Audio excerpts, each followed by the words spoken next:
En el nombre del Padre, y del Hijo, y del Espíritu Santo. Amén. Ven, Espíritu Santo, llévanos corazón de tus fieles y enciéndenos el fuego de tu amor. Envía, Señor, tu Espíritu, y todo será creado, y se renovará la faz de la tierra. Espíritu Santo, fuente de luz, ilumínanos. En el nombre del Padre, del Hijo, y del Espíritu Santo. Amén. Sean bienvenidos, mis queridos hermanos. Vamos a nuestra segunda parte, diríamos dos de tres, ¿verdad? Del estudio sobre los finales de los evangelios canónicos. Por ahí, obviamente, han surgido algunas cuestiones. Ya esta segunda parte vamos a adentrarnos directamente a los evangelios. Punto número uno. ¿Por qué? Porque en la primera hicimos todo un acercamiento, sobre todo a la redacción, o concluimos con la redacción de los libros en general y en particular de los evangelios, tomando en cuenta cómo es que se va haciendo esta escritura, ¿no? Y ya decíamos que se parte de un hecho, pasamos por una transmisión oral y terminamos con una transmisión escrita, y de allí, por supuesto, viene la división en la transmisión escrita entre el texto que salió de la mano del primer autor y los movimientos que hacen por allí los sucesores, escritores, editores o copistas incluso, ¿no? Que hacen de los evangelios, de cualquier libro, por supuesto, de la Biblia, pero decíamos, pues nos enfocamos en los evangelios, así que hablamos de ellos. Y decíamos, bueno, pues tenemos aquí una cuestión importante. Tenemos que entender que los evangelios, insisto, voy a decir los evangelios aunque nos refiramos a toda la Biblia, ¿no? Los evangelios no cayeron del cielo, ¿no? Así que alguien, está una comunidad reunida en oración y de repente viene bajando aquí, ¿no? Cayendo un libro que decía Evangelio según San Mateo, ¿no? Y otra comunidad reunida y de repente un ángel les dejó el Evangelio según San Marcos. No, no, eso no fue así. Entonces, es lo que tenemos que ir comprendiendo para que podamos también darle su justo valor al escrito, que sabemos que es palabra de Dios, pero también es palabra humana. Y como nuestra iglesia nos lo ha recordado, Dios transmite el mensaje a través de nuestro mismo lenguaje. Entonces, ya desde ahí tenemos varias cuestiones, porque nuestro lenguaje no siempre es tan exacto, tan preciso. Entonces, a veces queremos decir una cosa y se entiende otra. Entonces, así son cosas justamente de lenguaje, ¿no? Bueno, y una cuestión es que decíamos, bueno, ¿por qué evangelios canónicos? ¿A qué nos referimos? Y es que en la sesión pasada no terminé esa parte justamente, ¿no? Hablamos mucho de la inspiración. Hablamos mucho de que el Señor inspira. Por ejemplo, si yo soy el primerito que escribe y yo pongo Dios es amor, y ese es 100% inspirado, y llega alguien y dice, es que yo no encuentro otro amor más perfecto que el de Dios, y el amor de los hombres es una copia o intenta acercarse al amor de Dios. Por lo tanto, a esta afirmación, que es cierta, le voy a decir que Dios es el perfecto amor. Y ya le corrigió algo o ya le aumentó algo, pero creemos que si nosotros aceptamos eso como palabra de Dios, el que lo escribió primero, Dios es amor, es inspirado por Dios. Y el que le puso Dios es el perfecto amor, también es inspirado por Dios. Entonces la inspiración no recae únicamente en uno, sino que recae en dos, tres, cuatro y quién sabe cuántos a veces, al copiar, al transcribir o al editar ahí el texto, le han ido haciendo ciertas como correcciones, por así decirlo. Recordemos, aquí es importante entonces recordar que existen muchos manuscritos de la antigüedad, y esos manuscritos, que acabo de decir de la antigüedad, pues obviamente nos referimos a la antigüedad cristiana, por supuesto, pues no son todos los mismos, no tienen todos el mismo texto. De hecho, ahorita con San Marcos es con uno de los que más se nota, por supuesto. Pero aquí viene el asunto. Decíamos, esto es inspirado, pero ¿cuál es canónico? ¿Cuál es la diferencia o qué significa canónico en ese sentido? Bueno, retomando clases de Biblia, como dicen a veces, ¿no? Los que se dedican a la docencia en inglés, ¿no? Dicen Biblia, ¿cómo dicen? 101, o sea, bueno, no dicen Biblia, dicen matemáticas, ¿no? 101, es decir, 101, así como que el primer nivel, ¿no? Entonces, recordando las clases de Biblia, las primeras que todos debemos tener, canon es una palabra que etimológicamente significa caña, entre otras, por supuesto, y se hace referencia a que en la antigüedad se usaban cañas para medir. Entonces, por una evolución pragmática del lenguaje, canon, que significa caña, se quedó como una regla, como una norma, y entonces lo canónico es lo que está dentro de la norma, ¿verdad? Dentro de la regla. Eh, yo me acuerdo mucho que cuando veía fútbol, yo vi fútbol muchísimo, no es que lo haya jugado, también jugué, pero obviamente en la colonia, no jugué a nivel profesional para nada.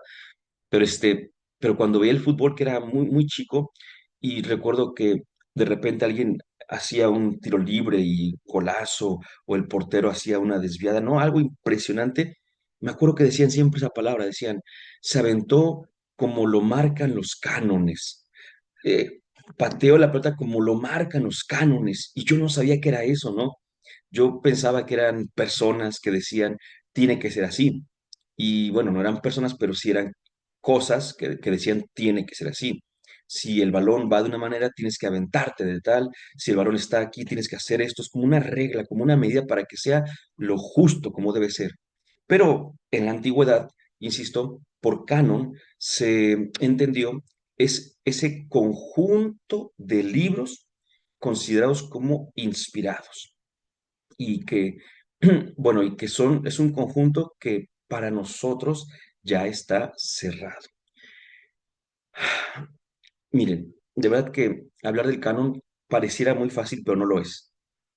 Repito, en las clases de Biblia 101 te van a decir eso, el canon de la Biblia, el canon consta de 73 libros que la iglesia considera como inspirados, pero no ha sido tan fácil, de verdad, no ha sido tan fácil, porque nuestro canon, el definitivo, se llevó adelante, se propuso, se oficializó en 1546 y eso, entre otras cosas, respondiendo también a la Reforma Protestante.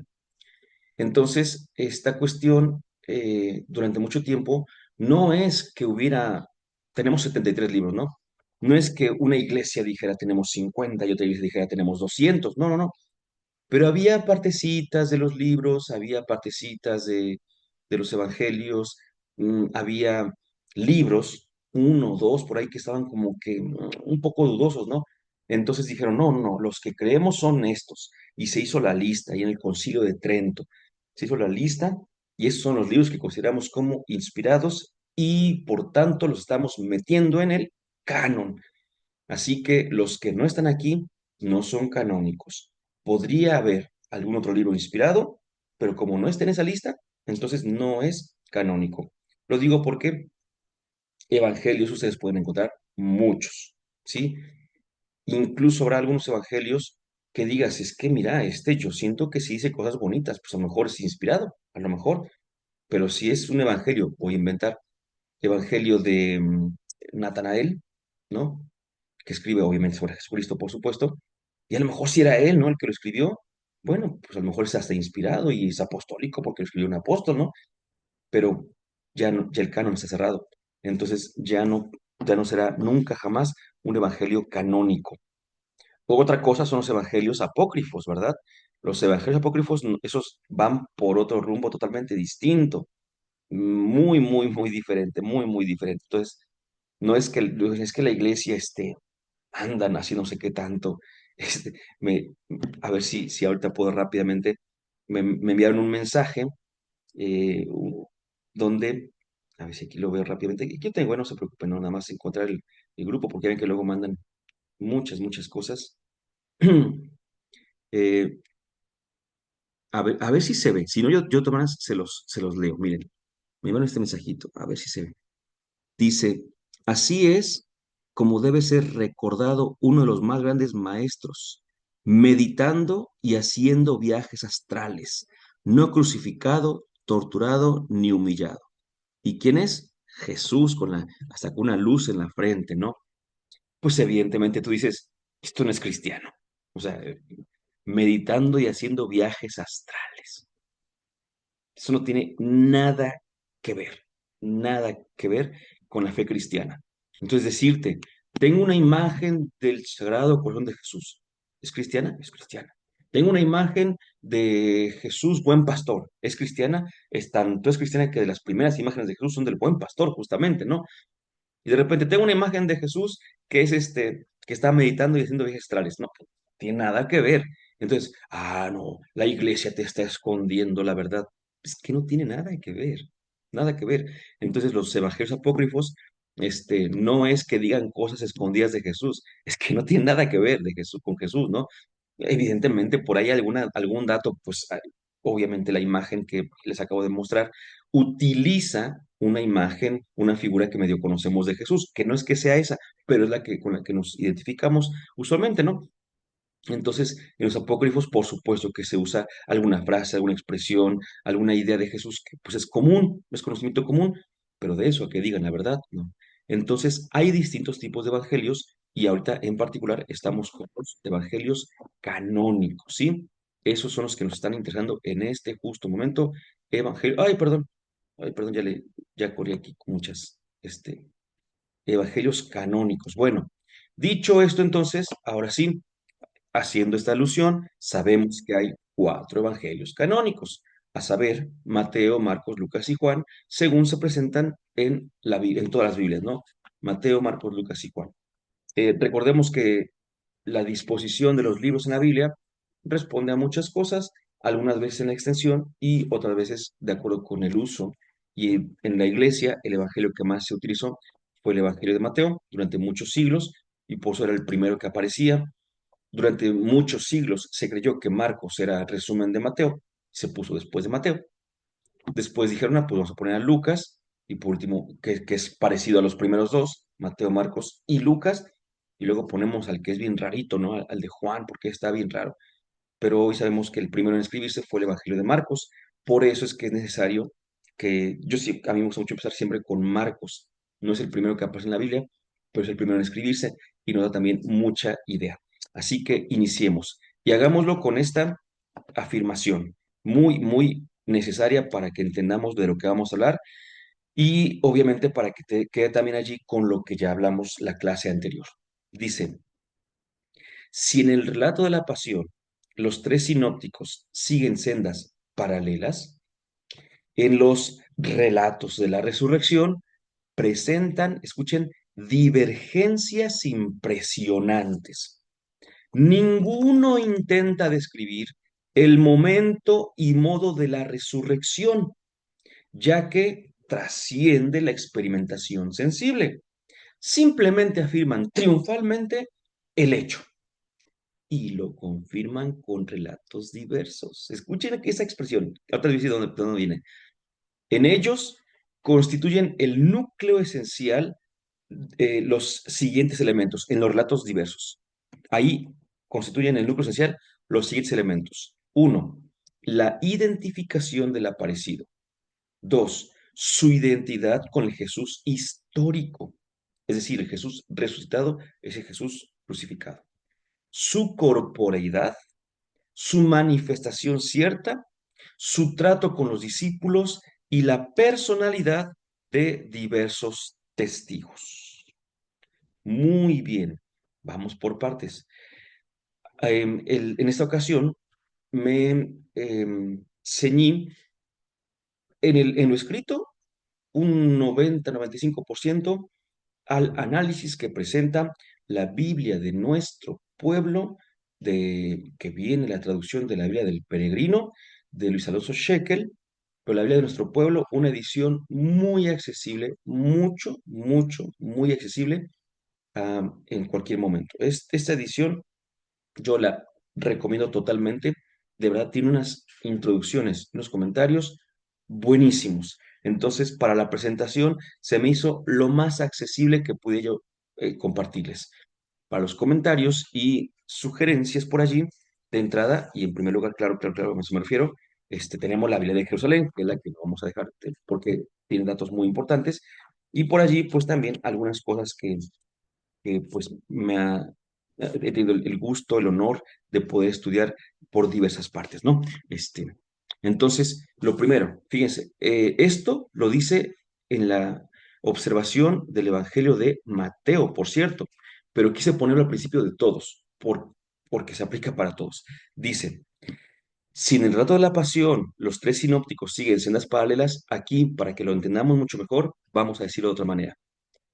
Si en toda la presentación del Evangelio, no solamente, para que lo entendamos mejor, a eso me refiero, no solamente pensemos en la pasión, sino en todo, en todo el Evangelio. El Evangelio, si tú lees Mateo, Marcos y Lucas al mismo tiempo, en menos de 10 segundos, ya cada quien anda cantando algo totalmente diferente, ¿sí? En menos de 10 segundos, porque, por ejemplo, Mateo presenta la genealogía de Jesús, Lucas presenta el nacimiento virginal de Jesús y Marcos empieza directamente con Juan predicando. Así que 10 segundos ya cada quien anda por su rumbo. Pero cuando llegamos a la pasión, entonces empezamos a como que estabilizarnos un poquito. Se empieza a contar la pasión y los tres sinópticos, mira, como que ahí van, como que ahí van. Claro, de repente uno se adelanta, luego otro regresa, tienen otros personajes, pero en general es lo mismo, la misma secuencia, ¿sí? No hay relatos así como que súper diferentes en cada uno, que cada quien diga es que no tiene nada que ver. No, ahí van, ahí van. Entonces, por eso dice, en el relato de la pasión, los tres sinópticos siguen sendas paralelas. Bueno, pero con todo y que lo siguen, dice, cuando llegamos a la resurrección, ¿qué dice? Presentan divergencias impresionantes. Iban bien la pasión hasta la muerte, hasta la sepultura de Jesús. Pero cuando viene el final del Evangelio, que es ¿y qué pasó después de la sepultura? Ahí cada quien agarra caminos diferentes. Y aquí está la razón. Dice, es que ninguno intenta, pretende describir el momento y el modo de la resurrección. Por una simple razón, porque la resurrección trasciende la experimentación sensible. Esta afirmación para muchos puede llegar a ser hasta herética, pero no lo es, no lo es. Afirmaciones de este tipo, para empezar, las dan todos los teólogos, mm, y por poner un nombre nada más así, en su momento, claro, pues hasta Joseph Ratzinger, o sea, para darle como validez al comentario y decir que los teólogos en general saben que la resurrección, afirman que la resurrección no pertenece al ámbito sensible. Ya ven, el momento y modo de la resurrección, ¿sí?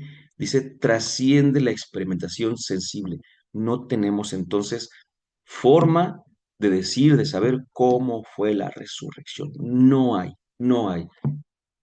Ya ven que, por ejemplo, para la sábana santa, lo que luego dicen es que no, pues con la sábana santa podemos llegar a saber que hubo como una radiación, no sé qué tanto, para que quedara. Mira, eso está más allá de lo que pudiéramos decir realmente, no, no es suficiente, ¿no? No es suficiente. Entonces, por eso nos dice, desde ahí ya empezamos diferentes. Ahora, ¿qué es lo que pasa? Nosotros afirmamos que Jesucristo nuestro Señor resucitó. Y es una afirmación que es esencial para nuestra fe. Si nosotros no creemos en la resurrección, entonces no tenemos fe, porque la fe es fe, en primer lugar, en la resurrección, ¿sí? Si Cristo no hubiera resucitado, vana sería nuestra fe. Si no hubiera resucitado, ahora, si yo no creyera que resucitó, entonces ¿en qué creo? ¿No? Este, a lo mejor yo creo que resucitó y no resucitó, pero mi fe ahí está puesta en la resurrección. Pero si ni siquiera creo en la resurrección, entonces no se puede ser cristiano y no creer en la resurrección. Ok, ¿cómo fue? ¿Quién sabe?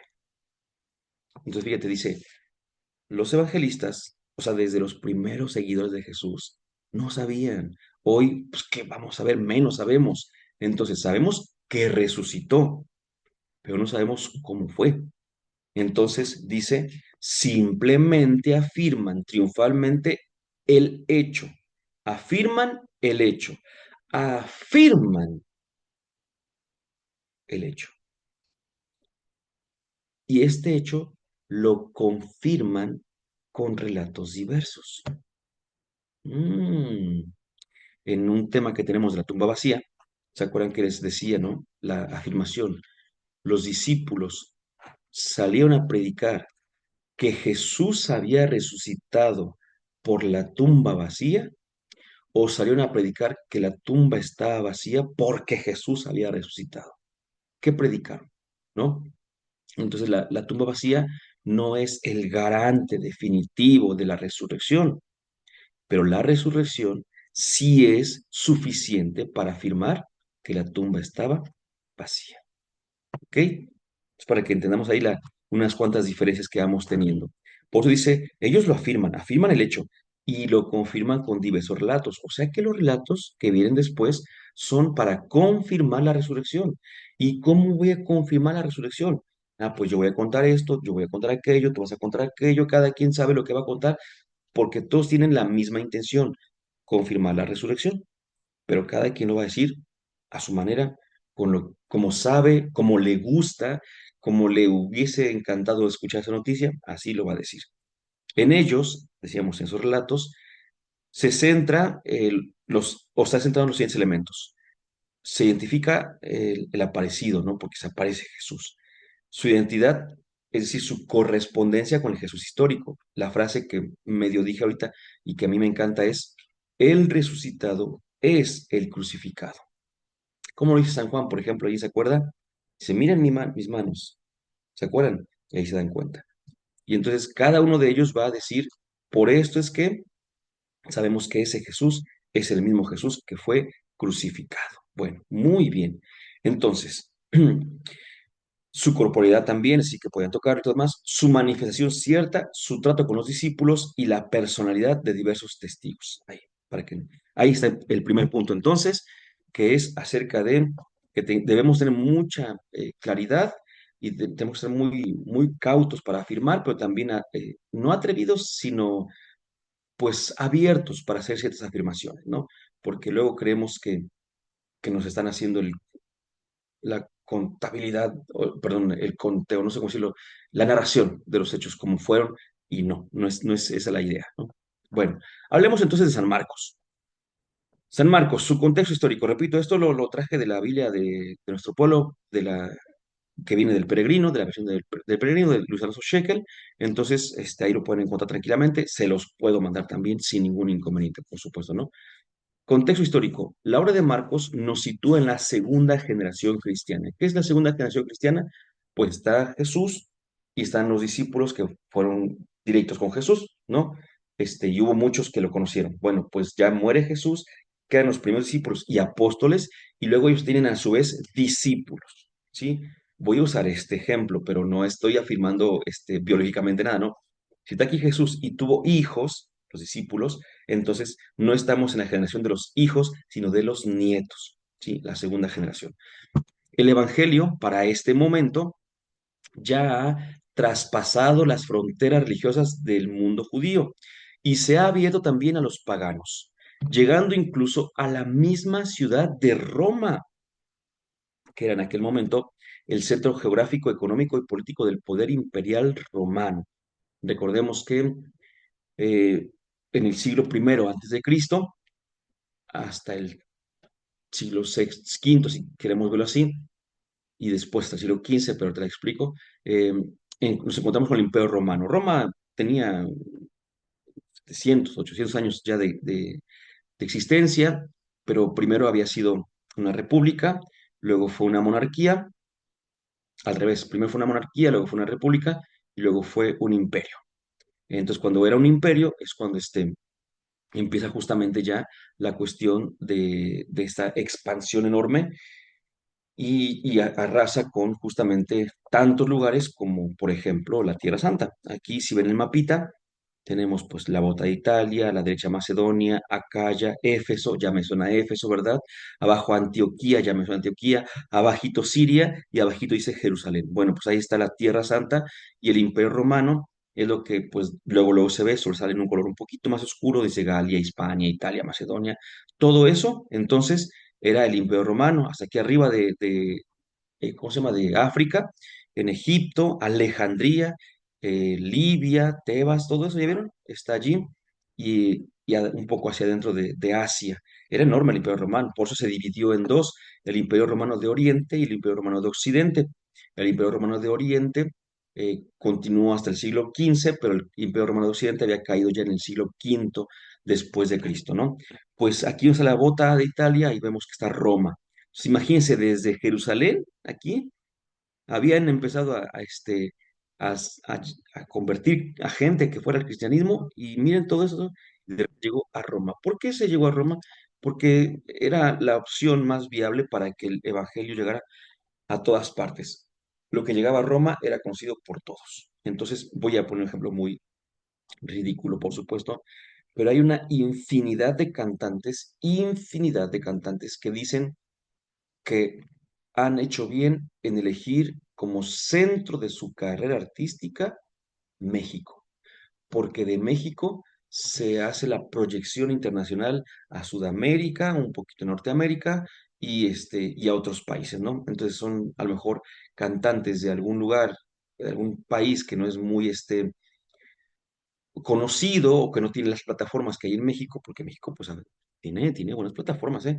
Entonces llegan a México, saben que llegando a México van a ser conocidos en muchos lugares y es lo que pasa. Y también ya sabemos que cuando México dice no a algún cantante, muchos también le cierran las puertas, pero bueno, ahí estamos. Entonces, Roma era así, el centro. Si tú llegabas a Roma, podías expandir tu creencia, ¿no? Por eso es que decían, vamos hacia Roma. Bueno, llegaron a Ok, el Evangelio ya ha traspasado las fronteras religiosas del mundo judío y se ha abierto también a los paganos, llegando incluso a la misma ciudad de Roma, centro geográfico, económico y político del poder imperial romano, como habíamos comentado. Allí, aquí viene lo bueno, el cristianismo muy pronto es catalogado como un movimiento sospechoso y es duramente perseguido y castigado. Es en este contexto en el que probablemente Marcos escribe su evangelio, la buena noticia de Jesucristo, el Hijo de Dios. Así empieza su evangelio, ¿eh? Decía yo que tuvieran ahí a la mano su Biblia y vemos que el capítulo 1, versículo 1 de San Marcos, así empieza comienzo del Evangelio de Jesús, el Cristo, el Hijo de Dios. Siempre esta parte es importante porque eh, recuerden que en otro momento hemos comentado, tenemos aquí en el canal también unos textos perdón, videos sobre los evangelios y en el de Marcos, si no me equivoco, ahí mencionamos la famosa tesis de Marcos.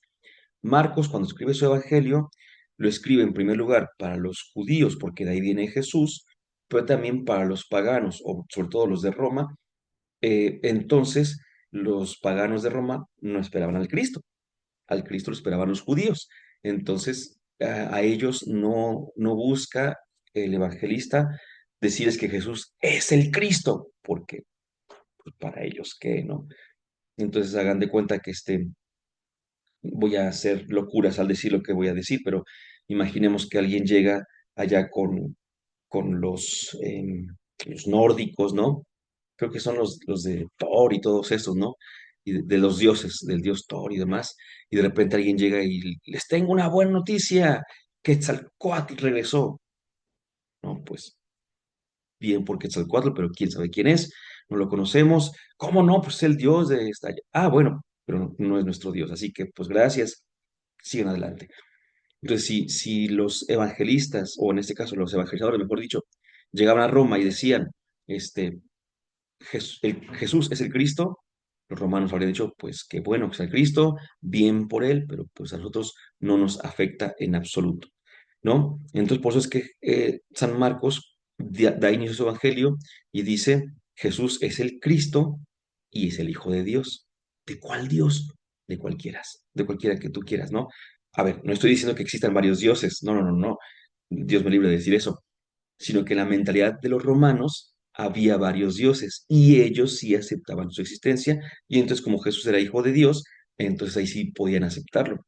Por eso, como también perdón, momentos ya hemos dicho, el Evangelio de Marcos se divide en dos grandes partes y la primera parte termina con la profesión de fe de Pedro. Pedro representa a los judíos Y él dice a la mitad del Evangelio, capítulo 8 versículos 27 en adelante, dice, ¿quién dice la gente que soy yo? Preguntó a Jesús, ¿no? Y ya empiezan a contestar. ¿Y qué dice Pedro? Tú eres el Cristo. Entonces ya la tesis de Marcos ya llegó a la mitad de cumplimiento. Tú eres el Cristo. Ya te enseñé que Jesús es realmente el Cristo. ¿Qué te falta decir? Que es el Hijo de Dios. Pero ¿para quién era eso? Para los romanos. Entonces, la segunda mitad del Evangelio de Marcos, del capítulo 9 en adelante, ahí está hasta el momento de la crucifixión, cuando Jesús muere y de repente dice, el centurión, de quién era representante de esos, pues de los romanos, dice, verdaderamente este era Hijo de Dios. Y entonces la tesis de Marcos ya queda concluida, queda como confirmada que Jesús es el Cristo de los judíos, el Hijo de Dios para todos, ¿no? Entonces todo lo podemos recibir. Ese es su contexto histórico. Los destinatarios, y aquí viene muy interesante, a ver, dice, una tradición muy antigua los identifica con la comunidad perseguida de Roma en tiempos de Nerón, es decir, allá del año 64. Perdón, esto ubica ya un poquito la fecha de cuando fue escrito y la razón por la cual fue escrito de esa forma, ahorita van a ver. Se trataría de una comunidad mayoritariamente de origen pagano, presente cristiano, pobre y en crisis. Hombre, diría uno, pues casi la mayoría de las iglesias de nuestros días, ¿no? Pobre y en crisis, que estaría llamada a dar razón e identidad de su fe e identidad, tal como la dio su Maestro y Señor en la cruz. Escuchen lo que dice ese texto, que repito, es un comentario introductorio de la Biblia de nuestro pueblo, de la pasada en la edición del Peregrino. Escuchen, primero, una comunidad pobre y en crisis. ¿Por qué en crisis? Están siendo perseguidos y están llamados a dar razón de qué? De su fe e identidad. ¿Por qué? Pues creo que se puede comprender rápidamente en ese sentido si lo vemos de la siguiente manera. Esta comunidad está siendo perseguida, está siendo lastimada, está siendo llevada a los lugares donde son humillados públicamente si es que no reniegan de su fe y entonces pues son asesinados. Ahora bien, hasta nuestros días, la gente cuando tiene problemas, sobre todo de salud y sobre todo pues de muerte, hasta nuestros días, todavía se deja escuchar, bendito Dios, no en todos, pero sí en muchos, se deja escuchar por qué Dios no hizo nada, por qué Dios permitió tal cosa, por qué Dios dejó que pasara esto mi familiar, mi esposo, mi esposa, mi hijo, mi madre, mi padre, mi hermano, y empezamos ahí a renegar de Dios tan solo por ese hecho, por el hecho mismo de no dije que el hecho fuera menos, no, dije tan solo por ese hecho, ¿sí? No dije, no por ese hecho cualquiera, no. Dije, reniega, solo por ese ya renegamos, solo por el hecho mismo renegamos. Pero ahora imagínate que viene alguien y te dice, tú eres cristiano, sí, soy cristiano, pues ya qué, ¿no? Pues ¿sabes qué? O reniegas o te torturamos y te matamos. ¿Te imaginas? Estoy viendo que los míos son asesinados y que Dios no hace nada. Y este me dice que si yo reniego, pues todo bien, y que si no reniego, pues también a mí me van a matar. Y yo enojado con Dios, entre otras cosas, pues adelante, reniego sin problemas, ¿no? Entonces, esta comunidad estaba en crisis porque estaban siendo perseguidos. Recordemos que el Imperio Romano, ay, mi gata está haciendo unas locuras, como siempre hacen mis gatas. El Imperio Romano eh, tenía también así como que bien sus reglas, sus normas para seguir adelante, y el cristianismo le estaba haciendo una piedrita en el zapato y una piedrita cada vez más grande. Entonces, por eso es que empezaron a perseguirlos y a hacer que renegaran de su fe y todo esto, y llegó un punto, según la historia, por supuesto, en que Nerón dijo, es que debemos ser implacables, porque si no, los cristianos van a ser una locura, ¿verdad? Y entonces, pues, ¿qué pasó? Que empezaron a perseguirlos, a torturarlos, y a matarlos de muchas maneras, que también en otro momento lo hemos comentado, pero no importa, lo repito para que sea nada más muy rápido y más comprensible. Los torturaban con trabajos forzados, si es que eran de ellos mismos, eran ciudadanos romanos, pero si no lo eran, los torturaban echándolos a las bestias, los quemaban vivos, los humillaban, en algunos también, de acuerdo con su nacionalidad, los decapitaban, o sea, era una cosa tremenda, ¿no? Y los torturaban mucho, mucho, mucho, mucho. Entonces, pues muchos empezaban a echarse para atrás, ¿verdad? Aparte, no tenían la tradición de todos los siglos de ser judíos y después pasar a ser cristianos, no tenían tradición, se acaban de convertir hacía 5 años, 10 años, algunos menos, ¿no? Entonces, pues todavía estaba su fe en formación y demás, y por eso es que les era hasta cierto punto, a algunos, no todos, fácil renegar. Por eso está esta idea de que estaban en crisis y estaban, escuchen, llamados a dar razón de su fe e identidad. Escuchen eso, esa es clave para que entendamos el final de Marcos y de hecho el Evangelio de Marcos en general. Autor, fecha y lugar de composición. Bueno, desde siempre se le ha llamado, según San Marcos, a este Evangelio, Catamarco, atribuyendo la autoría a un discípulo de Pedro, el mismo Juan Marcos que se nombra en el libro de los Hechos y que envía saludos en cartas de Pablo y de Pedro. Aunque tal atribución no es absolutamente cierta, tampoco hay razones suficientes ni convincentes para negarla. Mm.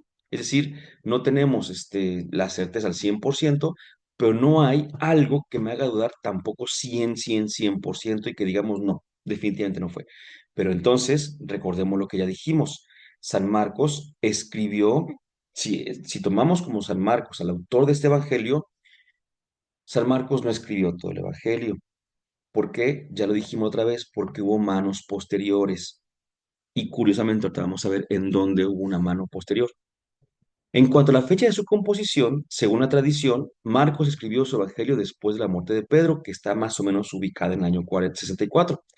Y según las pistas que nos ofrece su evangelio, antes de la destrucción de Jerusalén, en la rebelión de los judíos contra Roma, allá del año 70. Por eso, muchos biblistas sugieren como fechas probables los años entre el 65 y el 70. Este es el evangelio que yo siempre les digo para que vayamos como que rápido y en orden, Marcos 60, ¿verdad? Ubicando entonces a Marcos en la década de los 60, más particularmente en la segunda mitad, 65 al 70, porque se escribió después de la muerte de Pedro, en el 64, antes de la destrucción de Jerusalén, en el 70, pues en ese lapso se habrá escrito, pero repito, hasta el cansancio si es necesario, el, el bosquejo original. Las ediciones pues vendrán tiempo después. En cuanto al lugar de composición, Roma es la hipótesis más aceptada, no solo porque así lo avala la tradición, sino también por ciertas referencias que el mismo Evangelio presenta, como la explicación de palabras arameas, las alusiones al sufrimiento y a la persecución y la relativa frecuencia de palabras y locuciones latinizadas. ¿Qué significa esto? Primero, a ver, ¿cómo sé dónde se escribió? Pues de entrada dicen que la tradición así lo comenta. Cuando decimos la tradición, nos hablamos de los primeros siglos también, ¿eh? Decir tradición en ese sentido con T minúscula, como se suele decir, no es la tradición de la iglesia con T mayúscula. Entonces, la tradición con T minúscula viene a ser eh, como que lo que se transmitió, pero tampoco está 100% confirmado por ser de esta tradición con T minúscula. Bueno, entonces la tradición así nos lo viene diciendo, pero también hay otras cosas que nos pueden ayudar. Por ejemplo, dice explicación de palabras arameas, lo cual no sería necesario si estuvieran justamente allá en Jerusalén o en Tierra Santa. Alusiones al sufrimiento y a la persecución, porque obviamente los destinatarios, y en este caso también nos ayudan para entender el lugar de composición, los destinatarios estarían sufriendo esas persecuciones, mis gatas, ¿ya? Estarían sufriendo esas persecuciones y por eso es que les sería fácil comprender. Pero recuerden esto, yo te voy a decir cómo se alude a las persecuciones, cómo se alude al sufrimiento, mostrando, recuerda esto, mostrando una imagen desgarradora de Jesús, de sus discípulos, algo que sea muy fuerte y violento. Por eso siempre hemos dicho que el Evangelio de Marcos es un escrito muy crudo. Y, por supuesto, la relativa frecuencia de palabras y locuciones latinizadas, incluso hasta costumbres latinas. San Marcos es el que dice aquello de eh, no le es lícito a un hombre o a una mujer dar el acta de divorcio a su esposo o esposa. Y dices, es que eso no lo dijo Jesús. ¿Por qué? Porque Jesús pudo haber dicho, no le es lícito al hombre darle el acta de divorcio, pero no pudo hecho que a la esposa, porque la esposa para los judíos no podía hacerlo, pero en Roma sí. Entonces dices, bueno, todo este tipo de cosas nos hace entender que se escribió en Roma. Ahora sí, vamos al final, que es el punto que nos tiene aquí, pero repito, eso es para que podamos entender el final. Si yo nada más les digo el final así como va y decimos, pero no entiendo por qué, de todos modos tener yo que explicar todo lo anterior. Bueno, entonces el final, esta parte es de una página que se llama merkabah.org. Es una página que contiene una cantidad inmensa de información. De ahí hemos obtenido varios libros en PDF porque tienen toda una biblioteca digital en PDF, es increíble. Repito, Merkabah con B de burrito, como decimos, merkabah.org, sobre el final de Marcos. Y dice así, el final del Evangelio de Marcos, en concreto los versículos del 9 al final del capítulo 16, constituyen un pequeño misterio. Ahorita seguimos leyendo. Voy a la Biblia y veo entonces el final de Marcos y veo que efectivamente San Marcos tiene 16 capítulos. Ya también desde aquí tendríamos que hacernos una idea, porque si decimos que Marcos tiene 16, Mateo tiene 28, o sea, 12 capítulos más. Lucas tiene 24, 8 capítulos más. Y ya Juan tiene 21, bueno, ya un poquito menos, pero aún así son 5 capítulos, pues nos damos cuenta de que no pueden contar lo mismo, ¿verdad? Porque obviamente el que tenga más extensión, Mateo 28, con el de menor extensión, Marcos 16, no pueden contar lo mismo, definitivamente. Entonces, por eso es que decimos, hay que tener todo este tipo de cosas en cuenta. Bueno, entonces veo el capítulo 16 de Marcos, que es el último, y veo que efectivamente dice el sepulcro vacío, mensaje del ángel, como título de la Biblia de Jerusalén del capítulo 16, pero hasta el versículo 8. Y el versículo 9 ya dice apariciones de Jesús resucitado. Sin embargo, el versículo 8 dice, y no dijeron nada a nadie porque tenían miedo. Y así dice 3 puntos y seguido, o sea, como 3 puntos suspensivos, ¿eh? Esto se me hace a mí muy interesante, ¿no? Porque la Biblia dice eso, de este final de Marcos. Está como que un poquito raro el asunto, ¿verdad? Un poquito raro. Bueno, pues sigo con la lectura porque es importante. Dice entonces, en realidad, continuó, hoy apenas cabe duda, o sea, casi nadie lo duda, hoy apenas cabe duda de que el evangelista Marcos no escribió nada de lo que sigue después de 16:8. Ahí está lo que decíamos, el añadido que venimos toda la introducción de ahorita y la clase anterior diciendo, por eso es importante que lo entendamos desde antes para que esto no nos tome por sorpresa. No hay duda, casi no cabe duda, vaya, de que San Marcos no escribió nada de lo que sigue después de 16:8. Al respecto, en la nota a pie de página de la Biblia de Jerusalén, por eso es importante también la Biblia, podemos leer lo siguiente. El final de Marcos, es decir, versículos 9 al 20, forma parte de las escrituras inspiradas. Perfecto, es inspirado.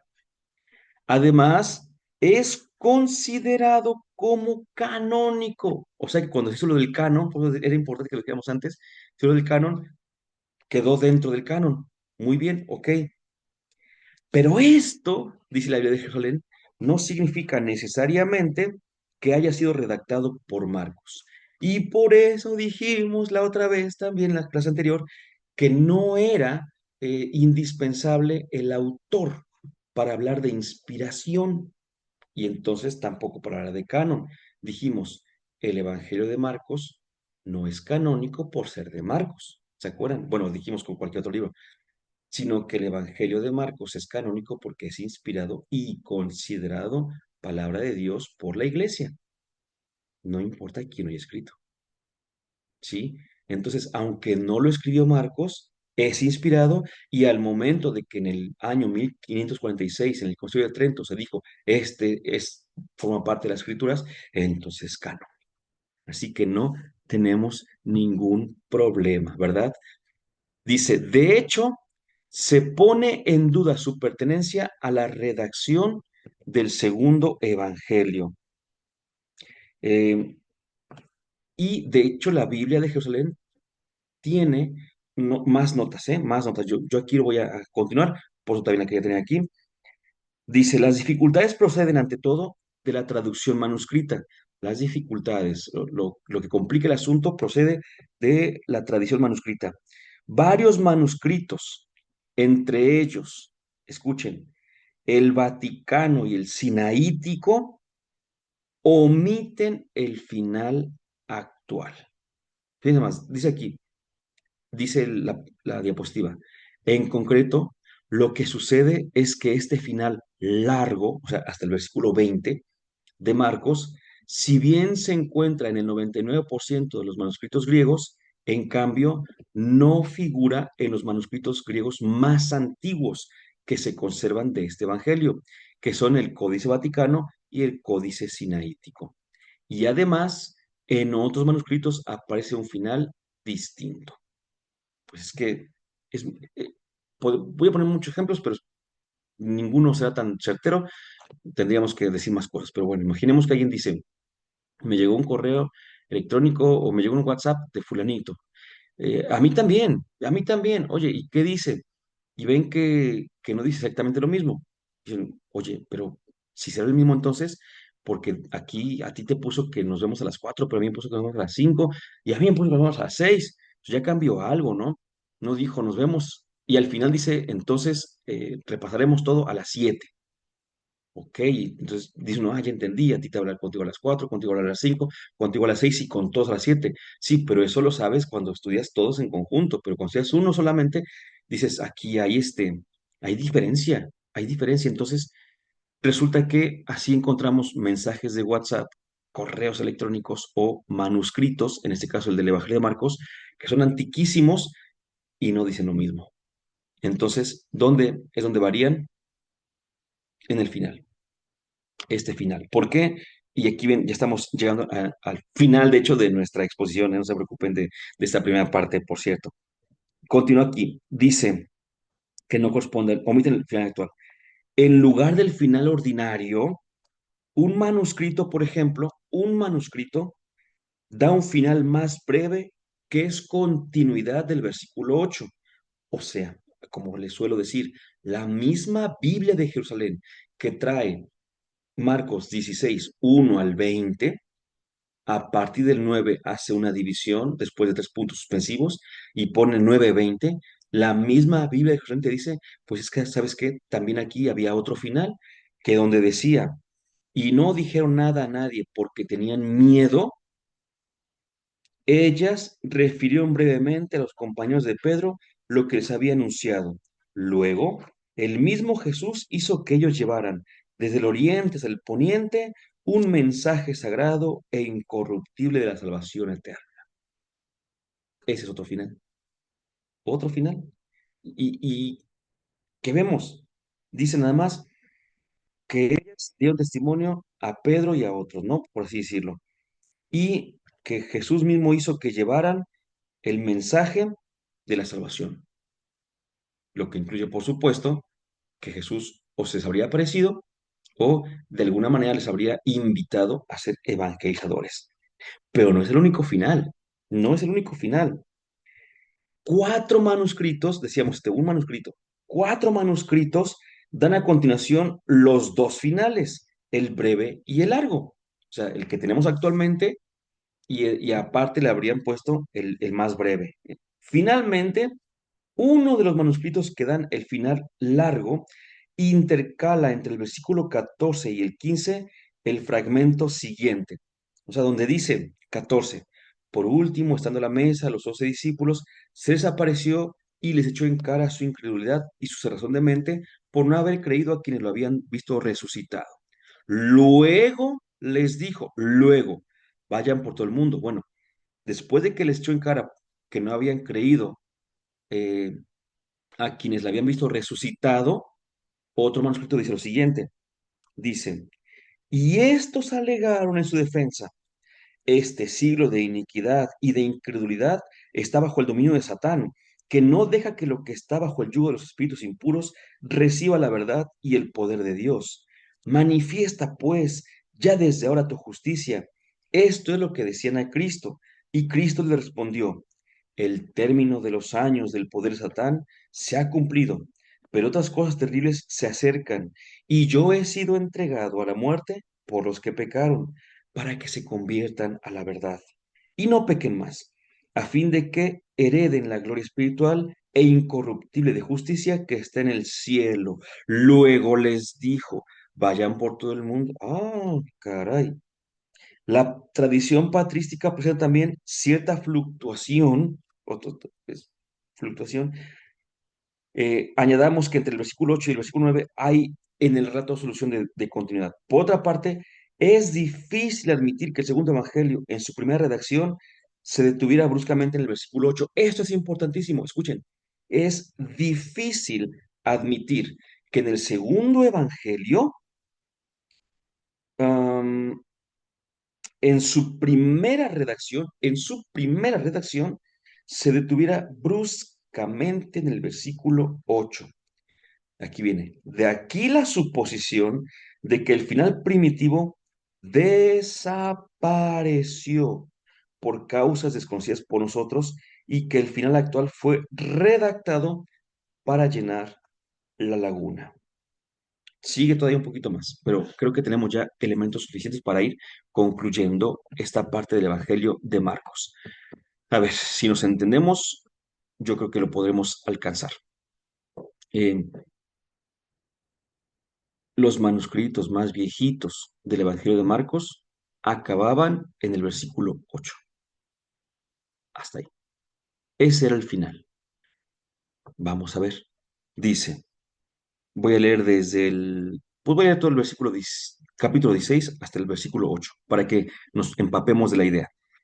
Pasado el sábado, María Magdalena, María la de Santiago y Salomé compraron aromas para ir a embalsamarlo. Y muy de madrugada, el primer día de la semana, a la salida del sol, fueron al sepulcro. Se decían unas a otras, ¿quién nos retirará la piedra de la puerta del sepulcro? Pero al alzar la mirada, vieron que la piedra estaba ya retirada. Y eso que era muy grande. Al entrar en el sepulcro, vieron a un joven sentado en el lado derecho, vestido con una túnica blanca, y se asustaron. ¿Sí? Asustaron. Pero él les dijo, no os asustéis. Sé que buscáis a Jesús de Nazaret, él crucificado, pero ha resucitado. Ya no está aquí. Ved el lugar donde lo pusieron. Id, sin embargo, a decir a sus discípulos y a Pedro, que irá delante de vosotros a Galilea. Allí lo veréis como os dijo.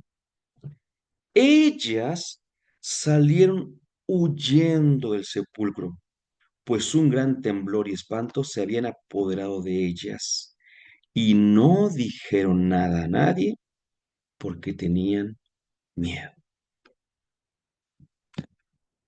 Y acababa. Al menos así es como lo veían en un principio.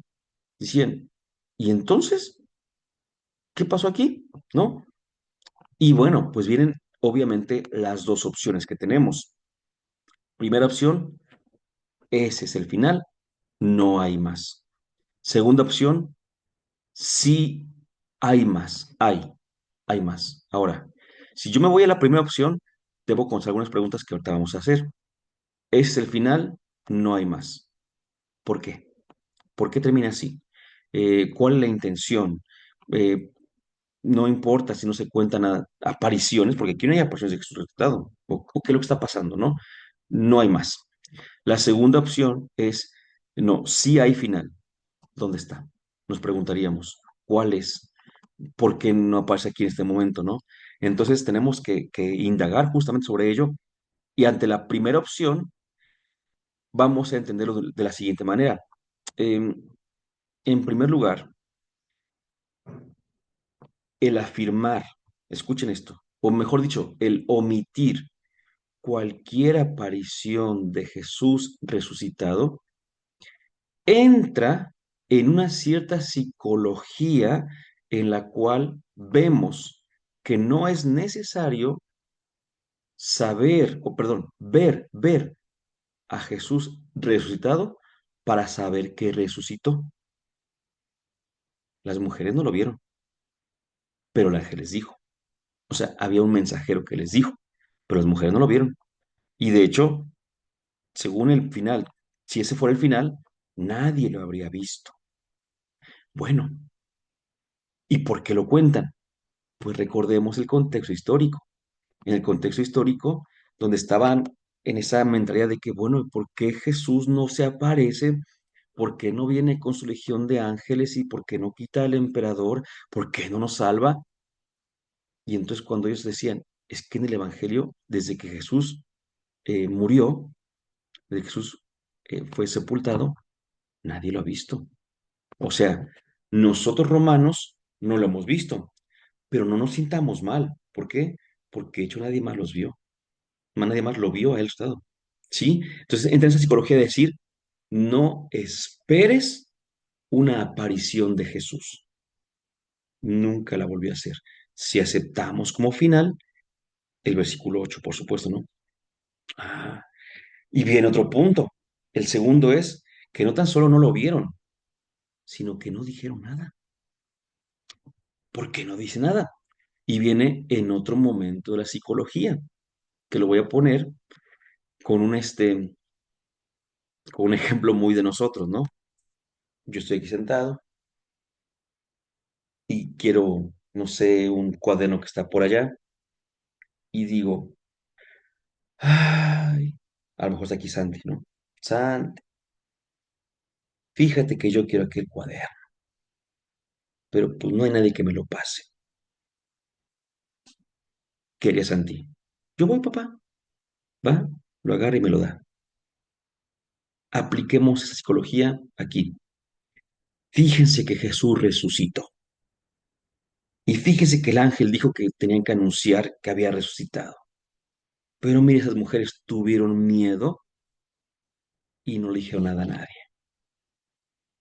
¿Qué haría el oyente de esta palabra que también tenía miedo?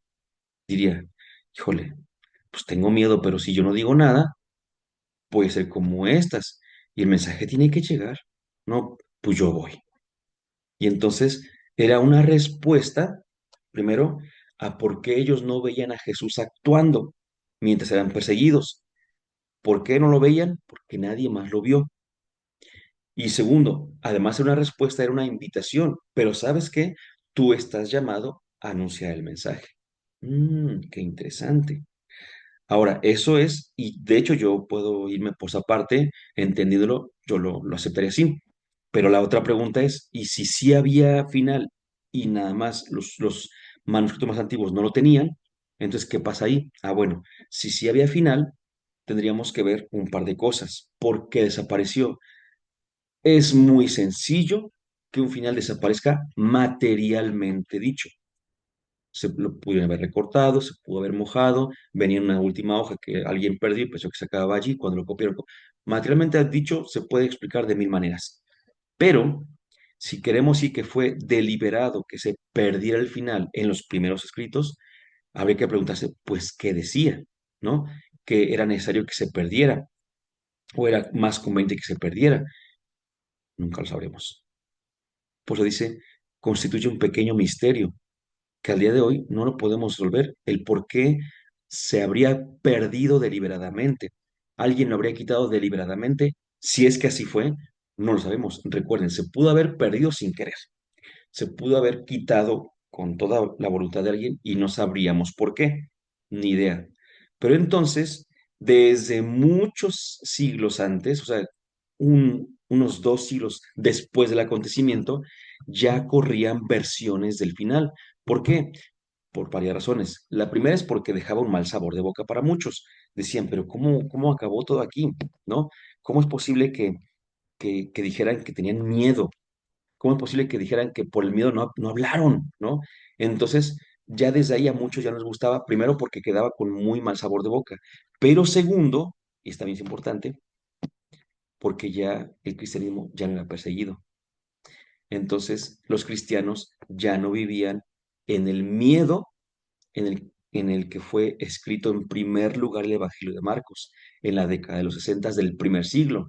Ya desde el tercer siglo, cuarto siglo sobre todo, ya la cosa era muy diferente. Ya había muchísimos cristianos en el siglo tercero, muchísimos cristianos. En el siglo cuarto ya no se perseguía a los cristianos. En el mismo siglo cuarto se dio rienda suelta a que el cristianismo fuera la religión oficial del imperio. Entonces, un final así ya no coincidía con la realidad. Así que empezaron a ponerle finales y el que se quedó, el que se nos quedó a nosotros, pues es este, el que tenemos el día de hoy, ¿sí? Pero como acabamos de ver, había otros finales. A nosotros nos queda como canónico el final del 9 al 20, ¿sí?